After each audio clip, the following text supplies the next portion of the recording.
Hello,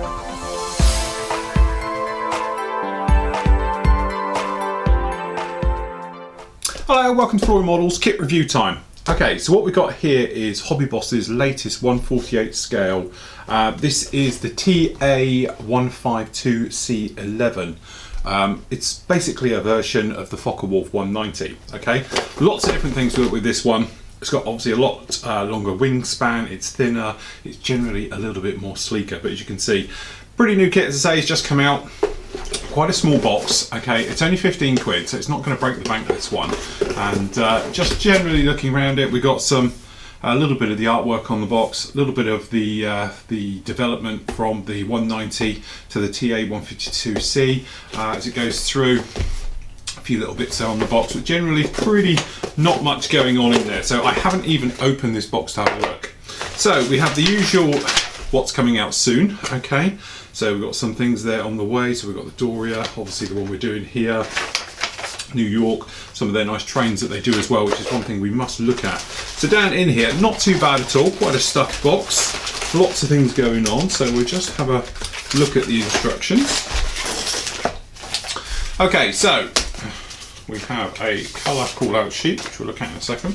So starting on the instructions, your general blurb on the front. We've got your parts tree call out, as you can see just down here. Going through the cockpit, so we've got some decals going on for the actual instrument panel. We've got photo etch harnesses, which is a nice touch like that. Quite looking a detailed cockpit, the way it goes together. We've got a bit of engine as well, just the back end of the engine. Again, nice little touch going through. Pretty straightforward, two halves going together, engine and floor. So it's not going to be a massive build on these ones. They're quite nice, they come together very, very quickly. But as I said, cowling's going on. It's one of those areas you've just spent a little bit of time doing that engine work and then you're not going to see it. So you've got the cowl flaps can be open or closed, which is a nice touch. I've got the supercharger scoop going in there. Different options for the back part of the cockpit down there on the rear rail. The actual main prop going on, the cockpit. We've got little guns as well, so we've got actually some detail, which is quite nice because you see those through the floor, okay, going through. Unfortunately, you don't have gun bays open on the top, but it could be something perhaps you could cut open to reveal these. Nice little details. We've got some framing work going down there with the engine, working our way through. Positionable flaps, nice little touch, and it'll obviously be positionable ailerons as well going on there, and then goes on the bottom. And there we go, we've got the gear, which obviously on these is always a little bit of a nightmare getting the geometry quite right with those. Okay, and then obviously the aerials and in there, and that's it. It's not much to it, which is quite nice, makes a nice quick build. So you've got your colour call out sheet here. It doesn't have a particular marking on here, so it's going to be sort of yellow 11, that nice sort of mottly colour with the deep colours on the top and then very light on the bottom. So you've got colour call outs, usual thing, Mr. Hobby, Valero, Model Master, Tamiya, and as you go through, and that's it. So what do we get actually in the box? So if we start with the fuselage, grab my knife here. Okay, so what we actually have here, your usual styrene. It's actually a lot sharper and harder than I'm used to Hobby Boss's stuff, if we're honest. Okay, if we just drop this top cam down a little bit further, we can get some detail in here, and perhaps this side one in. Okay, so as you can see, we've got some nice details on the side, so it's all recessed panel lining, some very fine riveting and little latches all over this one. We've got little tiny, which is a nice little touch, very nicely moulded in. This is across the top here, which camera worked best, but you can actually see we've got some of the actual hinging system put on there. It's very close to the other side, and as you see both sides of it, quite a nice touch, got a little bit of texture, which is a little bit odd. It's this band where they've extended the actual fuselage itself and moved it back. You can actually see here it's in a different texture, which is quite odd.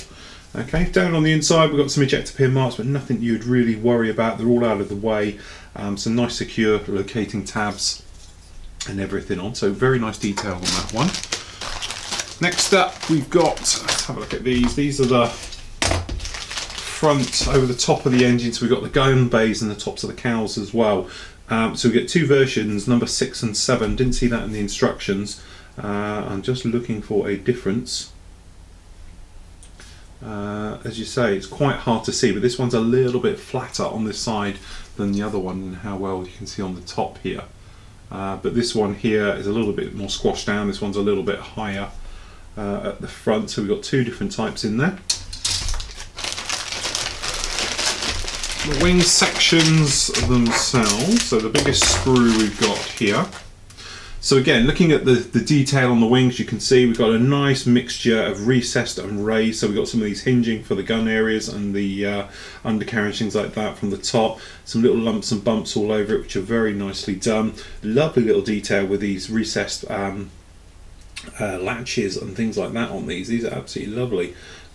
Beautifully done. Again, it's got a sort of texture to it. It's a little bit rough, which is great if you're doing something flat and dead, but if you're doing anything glossy, then obviously you need to be polishing that one out. So moving down on here, we've got the actual ailerons. You can see we've got texture on these flaps, which is another beautiful little touch on these. You know, they really do, you catch it in the light, come out really nice. And again, on the tail planes, you can probably see very nicely done. You know, details in there, both sides. A couple of little ejector pin marks down here on this fret as you run down, but generally not too bad at all. The undercarriage legs, as I say, they're always very fiddly on these and very fine. Quite nicely done. They're nicely in register with each other, so you haven't got a giant seam line running down between the two, and generally working over. Nice touch, we haven't got any ejector pin marks, which is very nice down here in the wheel wells. Okay, so no problems with that. So you haven't got any ejector pin marks anywhere where you'd see, which seems to be the latest thing now, that the companies, instead of just sort of building a kit and the ejector pin marks are just one of those things that gets in the way, they do tend to be thinking about it now. So it's very rare that I've reviewed a kit, a modern kit, in the last few months now that has had a nasty ejector pin right where you don't want it. So, some more of the intricate detail. Very nice cockpit. You can probably see that down in there. It is absolutely exquisite. It's very nice. Some nice detail on the floors. The actual panels on the side are nicely done. Very fine details, which are absolutely lovely. So on the business end, got the back end of this engine, so you're only going to get the rear part of it. We've got the seat, which has actually got moulded in cushions into it, which is very nice. We've got the supercharger down here. We've got the cowl flaps showing in the sort of open or closed position on these, which again is a very nice touch from the inside. And as I say, some of these parts, we can see some mouldings down in here for the back end of the engine, things like that. The exhaust stacks, it's not brilliant because you've got two halves going together, which is a little bit odd, but again, they seem to be very nice. They are closed, so you are going to have to open them up if you want to. Again, little details like the actual foot pedals. Now this is stuff that we'd seen on perhaps Edard kits and things like that a few years ago, now filtering down to this, which is, say, it's a £15 kit. Absolute bargain. Intricate panels we've seen before. It's slide decals onto these, so they're just solid, nothing to get excited about over there. But things like the control grip, everything is actually really nice. It's got a lovely level of detail. Really is nice. And even when you can probably see back here, hopefully you can see it on here, which camera might work best, maybe on the side, but you can actually see very, and I mean very fine detail, there we go, on this rear panel back here behind the seat. Even the tyres, the actual work on the spoking and everything else as you look down into it is absolutely exquisite. Very nice, very delicate. Okay, so you have a look at this bottom wing spar. Again, the level of detail is really coming along now. The sharpness of panel lines. Before you always had, you got to a certain level and that was really it. You couldn't get any finer. If they were too fine, they just wouldn't look right, okay, because they would fade in and out. Now, these are obviously where it's all CAD design and it's all fully computerized, start to finish. They can lay down exact panel lines and riveting detail and just get it right time and time after again with no problems at all, even in this fineness. And as you can see, you catch it in the light, they are all exactly where you want them to be. They're all perfectly in register. There's no soft mouldings, it doesn't go along and then lose it or anything else like that, right the way through. And even the thickness of the plastic itself seems to be a little bit thinner. It's not big and chunky. You know, even working on the intruder there, some of the plastic, let's just say, is a little bit heavy. It doesn't need to be that thick and heavy, but certainly something like this is very fine, very delicate. You probably see there the width of the wings, absolutely lovely, very nice all the way through. Okay, prop. And the guns. Probably not. So, the actual, we've got here, again, showing very nice. We've got the fabric detail. Catch it in the light there. You can see the ribs of it coming in and out. There we go. You can see there. So it's very nice. The actual spinner itself, beautifully done with the actual, a very nice crisp line all the way around there. Even the little tail wheel is beautifully done. It is absolutely exquisite the way it is. The prop itself, we've got no blurred edges, got a little bit of flash on the tips, but nothing that would actually be a problem. It's just, it's quite heavily gated onto this, so just take care when you're cutting it off that you don't sort of pull the geometry. But you can see we've got some of the more finer details. So you've got some of these little, the tail wheel, very nicely done. The aerials, the steps there, things like that. And of course we've got the guns, which, okay, they're nothing exciting, but they're very nicely detailed for something you're never going to see. And down in there, so that's actually very nice. Now we've got the bottom of the, or the top of, I should say, the wheel well. So you can see some of this detail down in here. Catch it in the light again. Very, very nice, beautifully done. No ejector pin marks on either side of these doors, which is a nice touch because normally you'd have a black and grey one in the middle. Very slightly softly moulded in the actual locating pin marks, but the details just down here on the back of this is absolutely exquisite. Beautifully done, very nicely done all over there. Right, some of the more interesting parts. So we've got the clear canopy, very nicely protected. Note to self, by a sharper knife. Okay, so down in here, beautifully protected, we have the rear canopy. So we just do our usual sort of test.